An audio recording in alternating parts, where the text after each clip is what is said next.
সংক্ষিপ্তে চলে আসে, আরেকটু ছোট করবো আর্টিকেলগুলোকে। আর্টিকেল 52 টু 62 এইটা আগে হেডিং করো।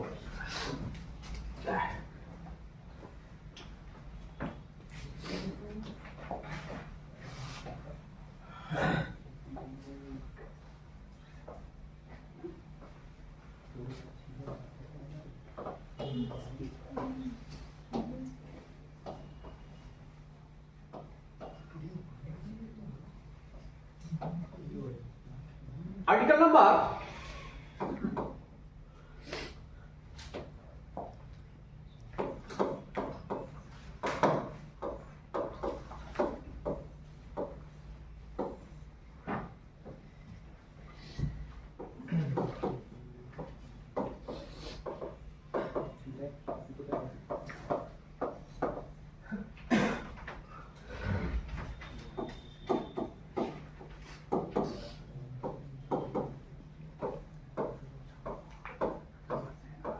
হচ্ছে, আমরা একটা টেবিল করলাম, সেখানে আমি 52 থেকে 62 পর্যন্ত লিখেছি, ঠিক আছে। এইবার আমাদেরকে এই প্রত্যেকটা article, that is very important to your competitive exam, ঠিক আছে। প্রত্যেকটা আর্টিকেলে কি বলা আছে এটা আমাদেরকে জানতে হবে, তাহলেই বিষয়টা ক্লিয়ার হয়ে যাবে, ঠিক আছে। আচ্ছা, আমি 52 নম্বর আর্টিকেল বলে দিয়েছি, there shall be a president of India, আমি বলে দিয়েছি 52 নম্বর আর্টিকেল, ঠিক আছে। শুধুমাত্র এটি বলেছে যে সেখানে আমাদের ভারতবর্ষে একটি মাত্র রাষ্ট্রপতি থাকবে, এখানে বলা হয়েছে 52 নম্বর আর্টিকেল, ঠিক আছে।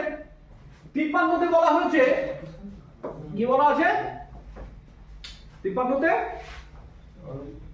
কি আছে বলো, 53তে কি আছে?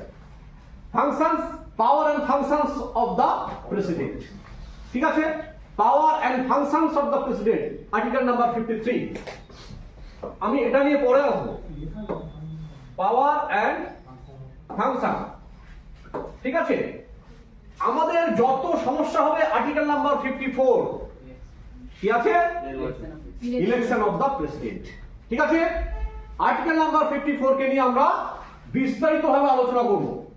আমরা প্রথমেই বলবো যে আমাদের রাষ্ট্রপতি যে পদ্ধতিতে, যে মেথডসে নির্বাচিত হন, সেই মেথডসটার নাম কি বলো? What is the name of the method? বলো।